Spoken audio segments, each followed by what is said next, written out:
La semana pasada iniciamos un tema nuevo, que realmente no es un tema nuevo, pero era nuevo en nuestra serie de estudios de este bimestre. Y hablamos sobre la búsqueda de un entendimiento correcto acerca de la palabra de Dios. La semana pasada establecimos un fundamento con respecto a lo que la Biblia revela acerca de Dios. Y para iniciar nuestra clase de hoy, quiero que recordemos lo que estuvimos viendo la semana pasada. Recordamos lo que Moisés le dijo al pueblo de Israel después de haberle dado esa gran lista de amenazas, de bendiciones. En el capítulo 32, Moisés les recuerda, ¿verdad?, el gran privilegio que tienen ellos, no solamente de haber sido los receptores del regalo de la palabra de Dios, sino también el privilegio que tienen de estudiarla, de leerla, de compartirla, de enseñarla todos los días, porque eso iba a traer bendición espiritual a sus vidas. Y quiero que vayamos una vez más a Deuteronomio capítulo 32 para volver a recordar lo que la semana pasada estuvimos estudiando. Capítulo 32 de Deuteronomio, versículos 46 y 47. Y dijo Moisés y les dijo: aplicad vuestro corazón a todas las palabras que yo os testifico hoy, para que las mandéis a vuestros hijos, a fin de que cuiden de cumplir todas las palabras de esta ley. Versículo 47, porque no es cosa vana, es nuestra vida. Y por medio de esta ley haréis prolongar vuestros días sobre la tierra a donde vais, pasando el Jordán para tomar posesión de ella. La palabra de Dios ciertamente no es cosa vana. Y eso lo enfatizamos la semana pasada. La palabra de Dios es nuestra vida. Amigos, hermanos, no es en vano invertir todos los días de nuestra vida en este libro y enseñárselos a nuestros hijos y a otras personas. No es en vano invertir tiempo en meditar en la palabra del Señor. Es nuestra vida. La semana pasada también hablamos de el hecho de que la Biblia es una herramienta, es la herramienta que Dios nos ha dado a nosotros para poder conocerle a Él. Pero también hablamos de esa posibilidad de que tal vez muchos de nosotros que somos fieles a congregarnos, que tal vez estamos hoy reunidos acá, tenemos una Biblia, la tenemos a nuestro alcance y tal vez nosotros la hemos descuidado. Tal vez nosotros le hemos dado un mal uso a la palabra de Dios. Hablamos también sobre el hecho de que tenemos diferentes traducciones. Tenemos Biblias de estudio, tenemos comentarios acerca de los libros que están en la Biblia. Incluso tenemos versiones digitales de toda nuestra librería en nuestra Kindle. Tenemos la Biblia literalmente en la punta de nuestros dedos. Y a pesar de toda esa accesibilidad, si somos honestos, tal vez para muchos la Biblia no es su vida. Y entonces John Snyder dice que el problema es que no hay suficientes herramientas. Ese no es el problema. Tenemos demasiadas herramientas a nuestro alcance. El problema es que nosotros las hemos descuidado, les hemos dado un mal uso. Y entonces hablamos sobre el hecho de que puede haber en medio de nosotros aquellos que puedan estar demasiado ocupados para sentarse y hacer un estudio cuidadoso de la palabra de Dios. Sin embargo, muchos de nosotros no estamos demasiado ocupados para otras cosas, pero sí para la Biblia. Hablamos también sobre el hecho de que puede haber en medio de nosotros aquellas personas que tal vez son diligentes a la hora de estudiar la palabra de Dios, pero que tal vez al no acercarse a la Biblia de la manera correcta, se han convertido en fariseos. Y ustedes y yo sabemos muy bien que un fariseo era una persona que desde temprana edad había memorizado los primeros 5 libros del Antiguo Testamento, el Pentateuco. Se los sabía de memoria. Un fariseo iba a trabajar durante el día y cuando volvía se sentaba a estudiar las Escrituras. Pero un fariseo, a pesar de tener todo ese conocimiento de la palabra de Dios, cuando el Mesías vino a este mundo, no tuvo la capacidad de reconocerlo, porque realmente no conocía a Dios. Y ese es el peligro en el cual nos encontramos. Y en lugar de recibir al Mesías, al prometido, a Emanuel, Dios en medio de ellos, lo crucificaron. Y entonces la semana pasada, la verdad principal que enfatizamos, la verdad que tratamos de explorar, es que las Escrituras revelan a un Dios que es conocible. Sin embargo, es un Dios que nunca lograremos llegar a conocer al 100%. Y hablamos de muchas cosas, y una de ellas fue lo que Richard Sibbes, un puritano, dijo. Y entonces él escribió cómo debería lo finito, o sea, nosotros, cómo debería lo finito comprender lo infinito. Y dice él, podremos percibir a Dios, pero no podemos comprender a Dios. Y eso es cierto. Y una de las ilustraciones que John Snyder, el autor del material, utiliza, es esta ilustración para ayudarnos a entender que la búsqueda del Señor, ¿verdad? La búsqueda para llegar a conocer al Señor es como llegar a una región desconocida. Y dice Snyder que es como llegar a un lugar donde hay montañas, donde hay ríos, donde hay lagos, donde hay valles, donde hay sabanas, donde hay flora y fauna. Y Dios nos dice, vayan y exploren este lugar. Y nosotros vemos esa maravillosa, esa región y decimos, wow, qué impresionante lugar.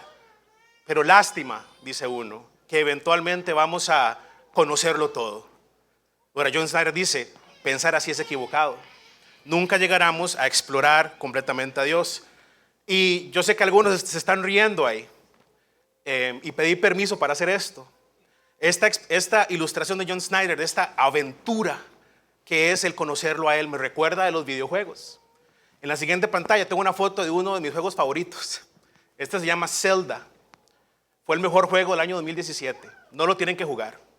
Pero cuando John Snyder hace esta ilustración, automáticamente empiezo a pensar en aquellos que juegan videojuegos y que se dedican a jugar juegos de mundo abierto. Y entonces, tal vez no sepan esto, pero algunos sabemos que hay por lo menos 3 categorías de diferentes jugadores de videojuegos. Están los primeros que son los speedrunners, son los que, como dice la palabra, corren rápido. O sea, el objetivo de los speedrunners es completar el juego lo más rápido posible. Incluso buscan atajos, incluso tratan de explotar alguna vulnerabilidad del software del juego para lograr completar solamente los objetivos principales y completar el juego en el menor tiempo posible. Y hay récords mundiales de gente que ha logrado vencer Mario en segundos, por ejemplo.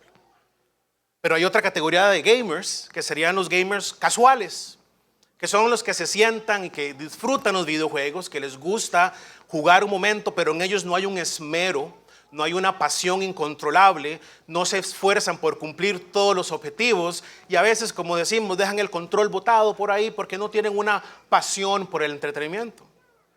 Pero hay otros que se llaman los completacionistas.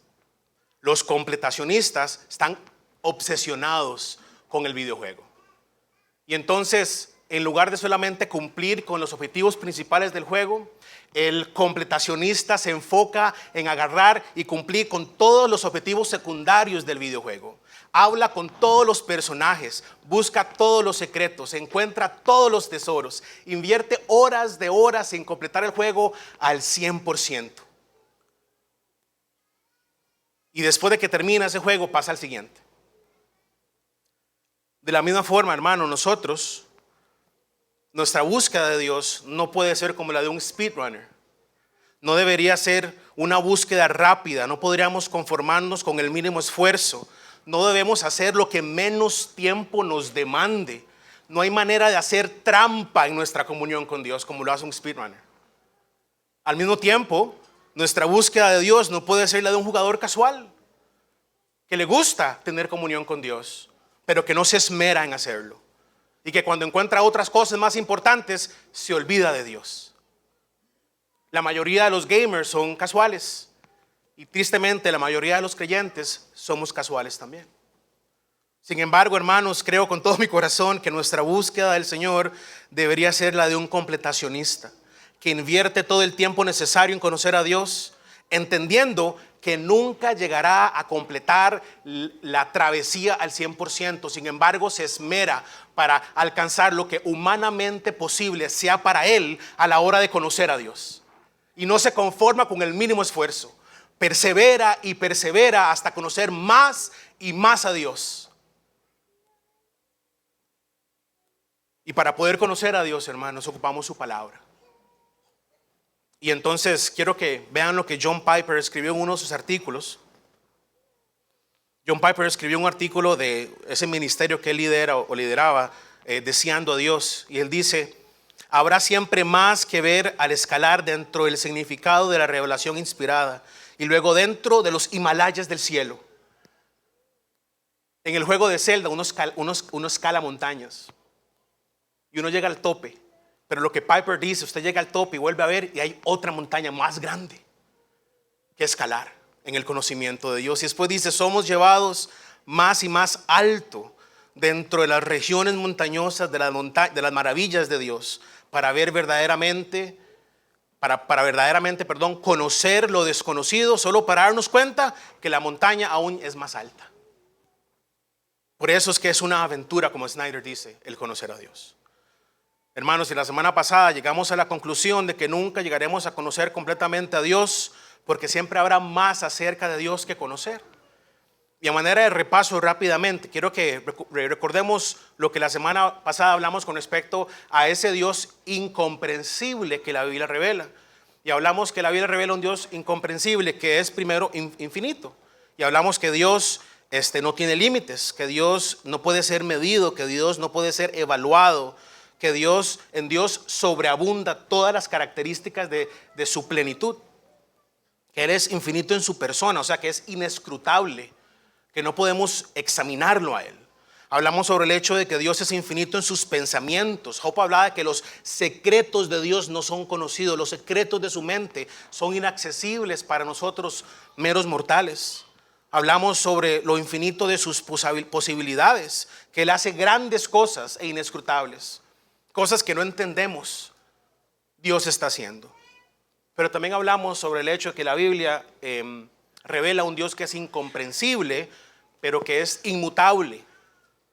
Y hablamos sobre el hecho de que Dios no cambia, que Dios es incapaz de aumentar, que Dios es incapaz de disminuir, que Dios es incapaz de ser movido o alterado por fuerzas ajenas.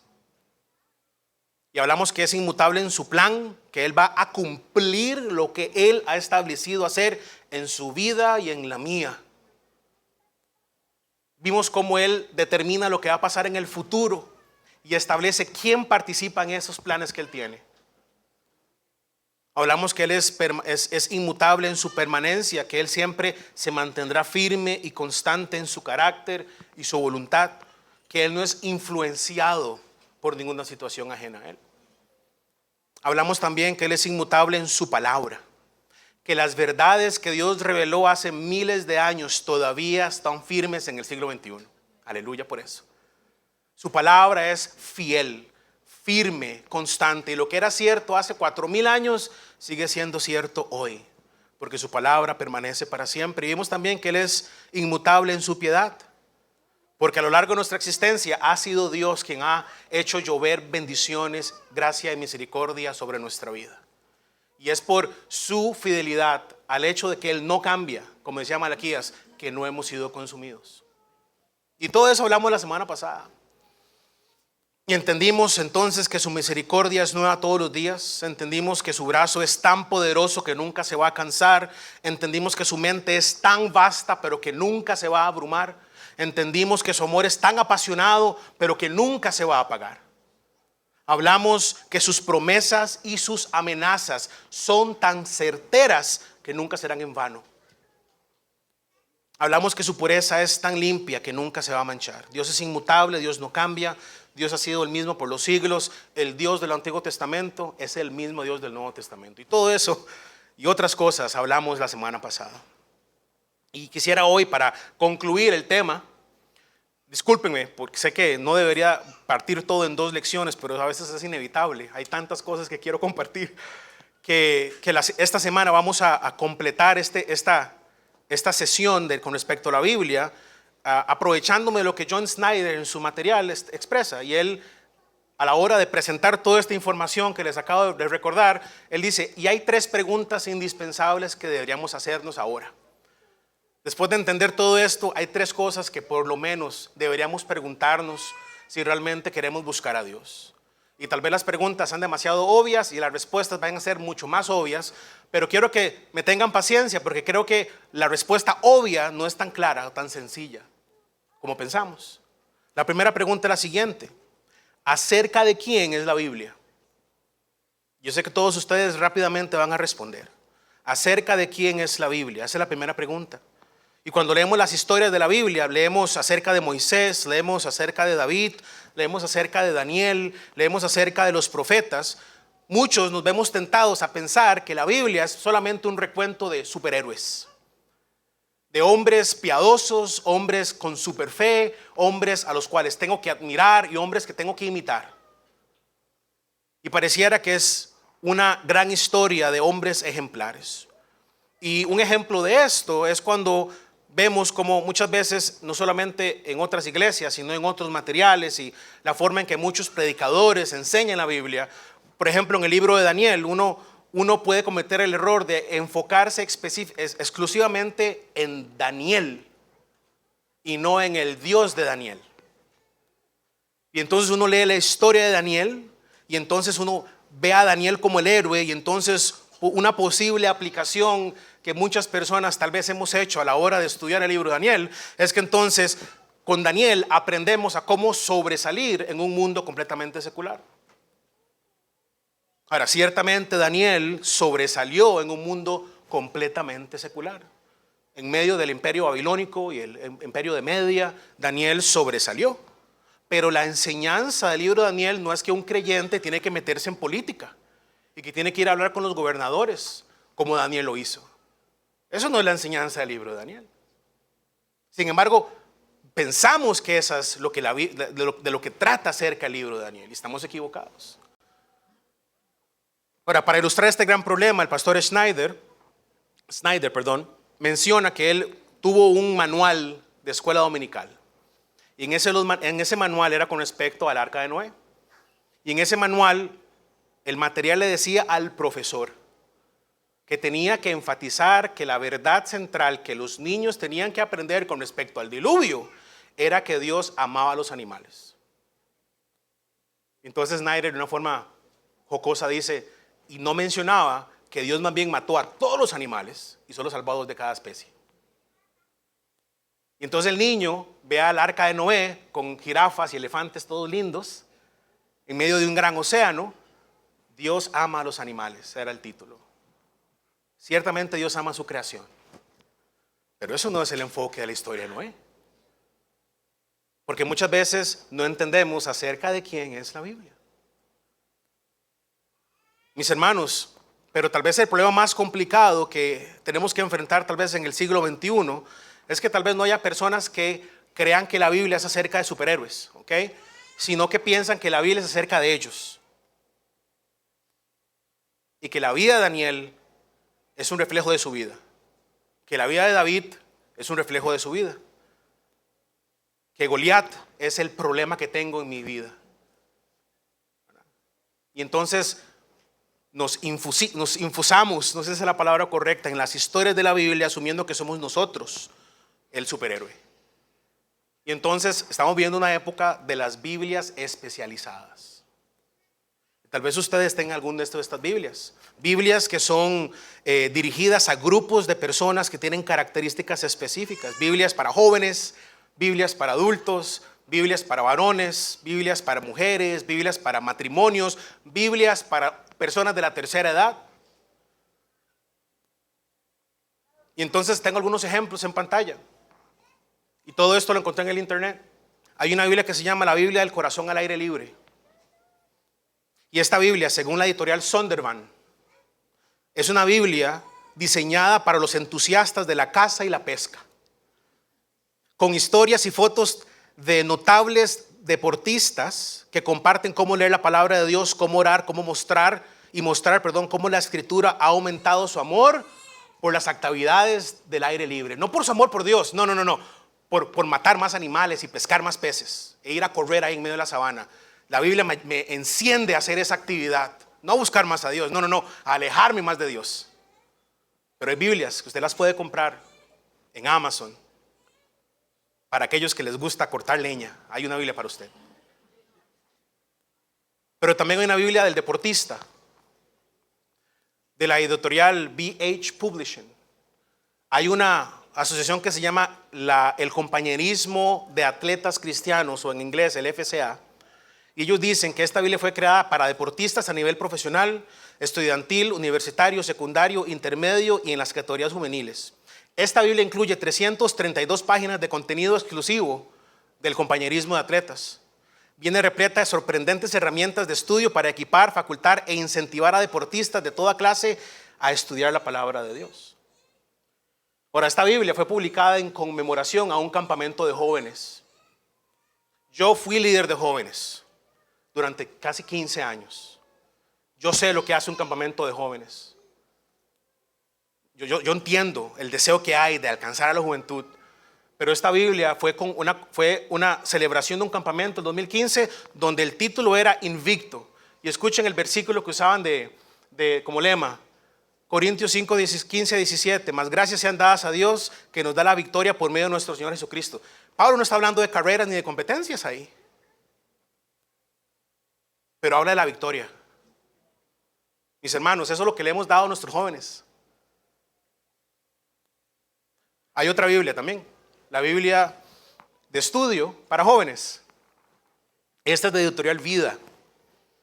Y dice que esta Biblia va a contribuir a descubrir las verdades eternas de la palabra de Dios y aplicarlas a los problemas.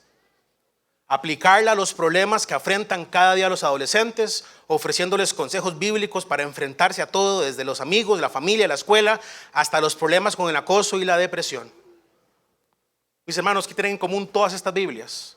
Que no se enfocan en Dios, se enfocan en la persona. Se enfocan en la persona y sus necesidades. Se enfocan en el cazador, en el pescador, se enfocan en el amante del aire libre, en el deportista élite, se enfocan en el adolescente que está pasando por su pubertad y que no sabe cómo lidiar con eso. Ahora, no quiero dar la impresión, hermanos, de que estoy juzgando o que estoy ofendiendo a alguien, porque yo sé que muchos de nosotros hemos tenido y tal vez tenemos todavía Biblias especializadas. Pero lo que sí estoy diciendo es que deberíamos tener cuidado con la forma en la cual nos acercamos a la palabra de Dios. Eso es lo que quiero que quede claro. Hay que tener mucho cuidado a la forma de acercarnos a la palabra de Dios.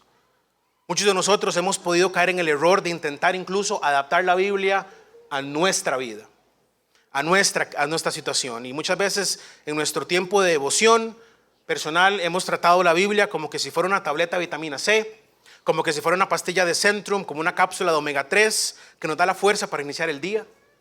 Hemos tratado tal vez la Biblia como una tableta de Tums o una cucharadita de Pepto-Bismol porque tenemos acidez estomacal y tenemos alguna incomodidad en nuestra vida. Entonces la Biblia me va a resolver mi problema.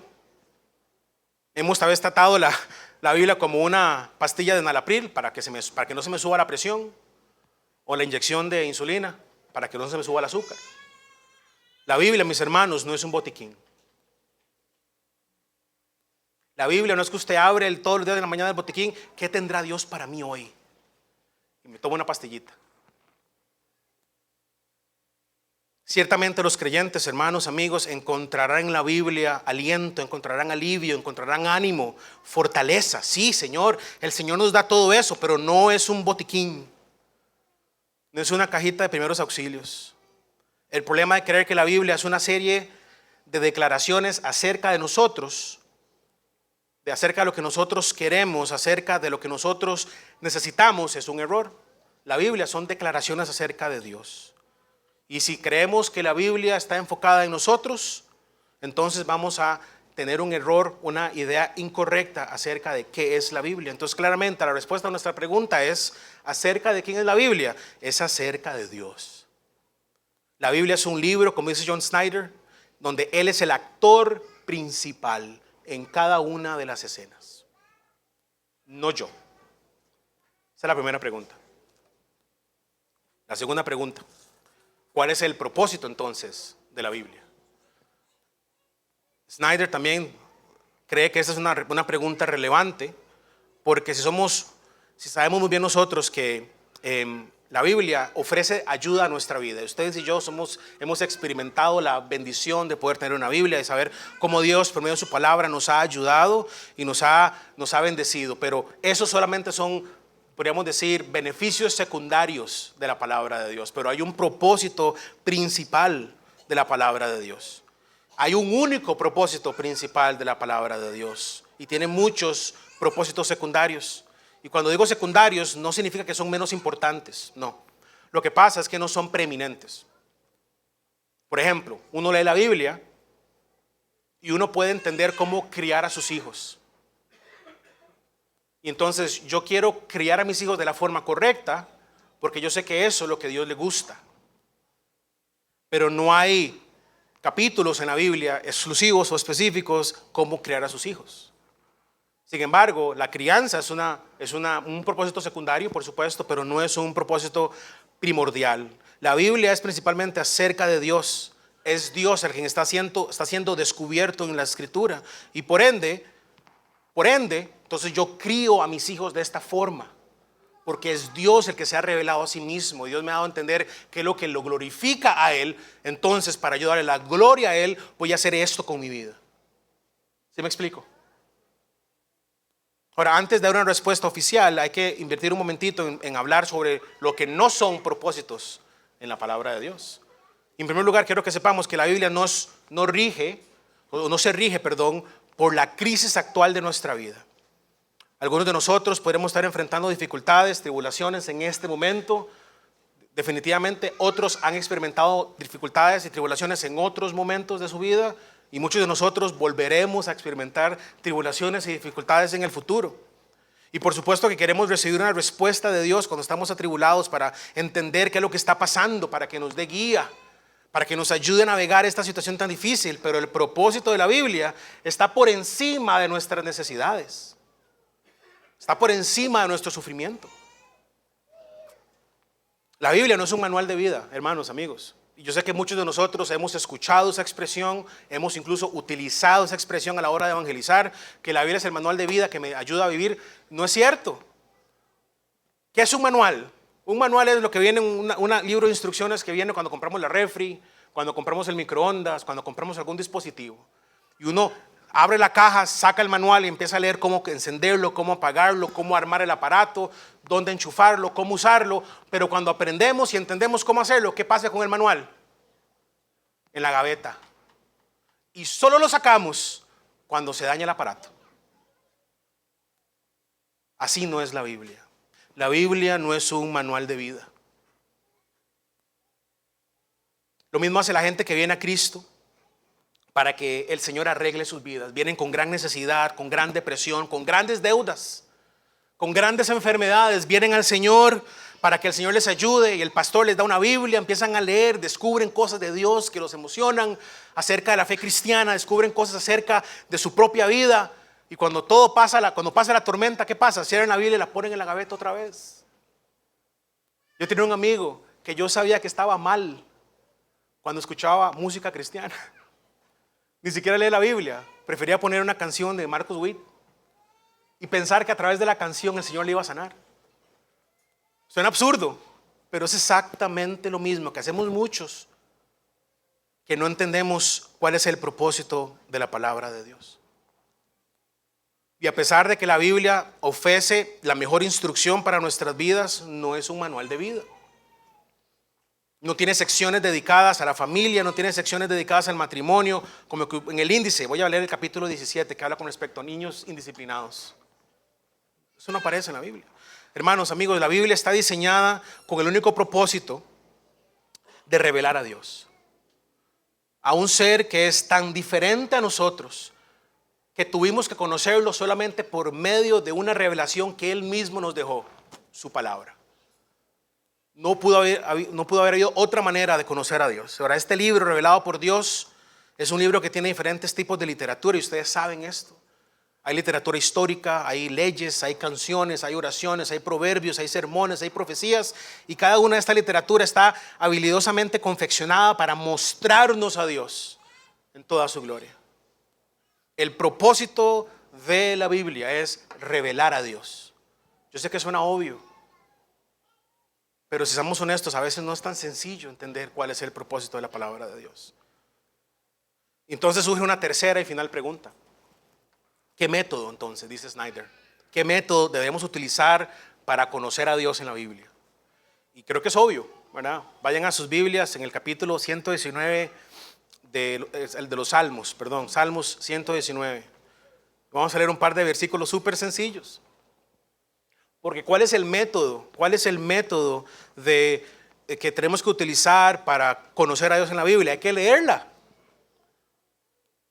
Hay que leer la Biblia. Y nosotros la leemos durante nuestros tiempos devocionales, la leemos en la iglesia acá, todos los cultos.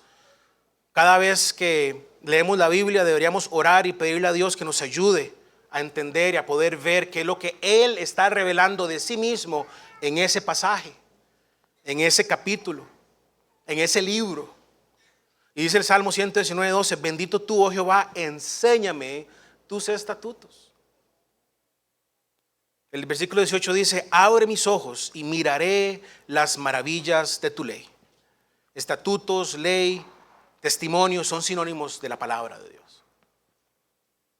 Algunos pasajes harán declaraciones que van a describir a Dios muy claramente quién es Él. Pero hay otros que tal vez no son tan claros a la hora de expresar las ideas que expresan. Pero ciertamente sabemos y creemos, porque somos bautistas reformados, que Dios ha revelado de sí mismo todo lo necesario, de Génesis a Apocalipsis. Y lo ha hecho de una forma progresiva. Y se ha revelado a sí mismo en cada pasaje, en cada capítulo y en cada libro. Y un ejemplo de esto son los 10 mandamientos. Los 10 mandamientos, cuando lo leemos, hay que entender que los 10 mandamientos no solamente es una lista de prohibiciones de parte de Dios. Hay que entender el contexto en la cual la Biblia revela ciertas cosas o describe ciertas cosas. Y ustedes y yo sabemos muy bien que Israel estuvo ¿cuántos años en Egipto? 400 y resto de años. Ellos solo sabían idolatría. Muy pocos conocían al verdadero Jehová. Y Dios llama a Moisés y lo manda a Egipto para que libere al pueblo, lo saque por medio de milagros, señales y prodigios. Y a través de esos milagros, señales y prodigios, Dios empezó a revelarse a su pueblo de quién era Él. Y los llevó al monte Sinaí. Y en el monte Sinaí empezó a darles leyes y mandamientos. No porque Dios quiere que ustedes cumplan con ciertas reglas y que hagan y no hagan ciertas cosas, sino que Dios por medio de los 10 mandamientos estaba revelando características de sí mismo a su pueblo. Por ejemplo, no vamos a hacer un estudio completo de esto, pero vayan a Éxodo capítulo 20, versículo 3, por favor.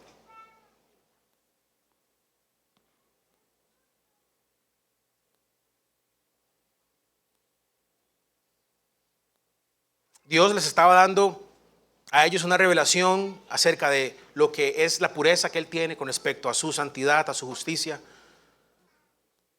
Y entonces, por ejemplo, dice el primer mandamiento, no tendrás dioses ajenos delante de ti. Y con eso Dios estaba revelando que Él es único, que Dios es el único Dios que hay, que Dios, aparte de Él no hay más dioses, solamente Jehová, que Él no comparte su gloria con nadie, que debería ser el único objeto de nuestra adoración, por ejemplo. Cuando llegamos al segundo mandamiento, no te harás imagen delante de mí. Dios es inimaginable entonces. No hay ninguna idea que yo pueda formar en mi mente que sea correcta acerca de quién Dios es. No debería ser ninguna imagen de Él, ni mental ni física. Pero también Dios revela que Él es poderoso, que Él es celoso, que Él es justo, que Él es misericordioso. En el versículo 5, no te inclinarás a ellas, ni las honrarás, porque yo soy Jehová tu Dios, fuerte, celoso, que visito la maldad de los padres sobre los hijos hasta la 3ª y 4ª generación de los que me aborrecen. Y hago misericordias a millares, a los que me aman y guardan mis mandamientos. Y Dios está revelando todo eso a su pueblo. Y Dios le está diciendo a su pueblo que Él se deleita en todo lo puro, en todo lo santo, en todo lo justo, y que por ende el pueblo de Dios también debe deleitarse en todo lo puro, todo lo justo, todo lo santo. Utilizar este método de preguntarle al Señor a la hora de estar leyendo la Biblia, Señor, revélame, muéstrame qué es lo que este pasaje me revela acerca de ti, es lo que Job entendió al final de su situación. Ustedes saben muy bien la historia, hermanos, que Job sufrió. Y durante varios capítulos de Job, él estaba preguntándole a Dios, dime por qué estoy sufriendo. Un hombre piadoso, un hombre ejemplar, perdió su familia, su fortuna, su salud. Llegaron amigos a hacerle sentir mal. Algunos tal vez intentaron aconsejarle, pero llegaron a ser, como decimos popularmente, leña del árbol caído. Y a pesar de que Job intentó buscar respuestas en medio de su sufrimiento, ¿qué fue lo que Job entendió al final? Dios no le dio una explicación a él, pero lo que Dios le dio a Job fue una revelación de él mismo. Y ustedes lo saben, está en el capítulo 42, versículo 5, de oídas, decía Job, te había oído, mas ahora mis ojos te han visto. Entonces, Job dejó de tener un conocimiento incompleto de Dios, como que si escuchara rumores acerca de Dios. Qué interesante, de oídas te había oído. Lo que él conocía de Dios era prácticamente rumores, lo que él tal vez había escuchado, pero ahora él había visto a Dios cara a cara. Dios se había revelado, y así es como nosotros tenemos que estudiar la palabra de Dios. Mis hermanos, quiero concluir con lo siguiente. John Snyder, en el material que él tiene, en medio de esta lección, él hace unas preguntas y quisiera compartirlas con ustedes para concluir este tema. Y él categoriza estas preguntas en 3 categorías. Y él habla de lo que es un autoexamen del descuido, dice él. Entonces él pregunta: ¿cuánto tiempo estuvo usted invirtiendo en la Biblia cada día antes de iniciar este estudio? Pregunta él. Y después pregunta: ¿y cuánto tiempo ha invertido en la Biblia durante este estudio? Y esa es la pregunta para ustedes, hermanos. Yo creo que todo maestro, todo predicador quiere que el pueblo de Dios sea bendecido y que sea fortalecido y que sea edificado. Y yo sé que cualquier palabra de motivación que hermanos le puedan hacer llegar a uno que tal vez está aquí enseñando es de alta. O uno lo emociona y uno tiene que tener cuidado de no, ¿verdad?, emocionarse demasiado. Pero a veces son solamente palabras. Qué buena enseñanza, hermano. Gracias, gloria a Dios. Pero ¿de verdad estás aplicando lo que estás aprendiendo? ¿Realmente es tan buena que te has metido en la Biblia de lleno? ¿O nada más lo decís para caerme bien? La segunda categoría de preguntas es el examen del mal uso, dice él, el autoexamen del mal uso. Entonces pregunta John Snyder: ¿cuál es su objetivo de leer la Biblia? ¿Por qué está leyendo la Biblia? ¿Está buscando versículos que le ayuden a enfrentar su día? ¿Es para encontrar respuestas a sus problemas? Pregunta él. ¿O es para conocer al Dios que está actuando en ese capítulo? Pregunta él. Y la última categoría es la pregunta o el autoexamen, de la mayordomía. Y él dice: ¿puede Dios confiarle a usted más entendimiento? Está difícil. Señor, muéstrame tu voluntad. Y yo me imagino a Dios: pero ya te la mostré. Y con lo que te he revelado no estás haciendo nada con tu vida. No puede pretender que le dé más si en lo poco ha sido infiel. Mis hermanos, quiera el Señor ayudarnos a no ser descuidados de su palabra. Quiera el Señor ayudarnos y auxiliarnos a no darle un mal uso a su palabra. Quiera el Señor darnos la misericordia y la gracia para ser buenos mayordomos de su revelación. Oremos. Padre, te rogamos perdón porque ciertamente hemos fallado. No hemos entendido el propósito de tu palabra, no hemos entendido acerca de quién es tu palabra. A veces no hemos usado los métodos correctos para acercarnos a tu palabra. Y te rogamos, Señor, que nos ayudes, que nos auxilies. Que estas verdades que hemos estudiado durante este mes y las verdades que faltan durante el resto del mes realmente transformen nuestras vidas. Te lo pido, Señor, en el nombre de tu Hijo amado Jesucristo. Amén.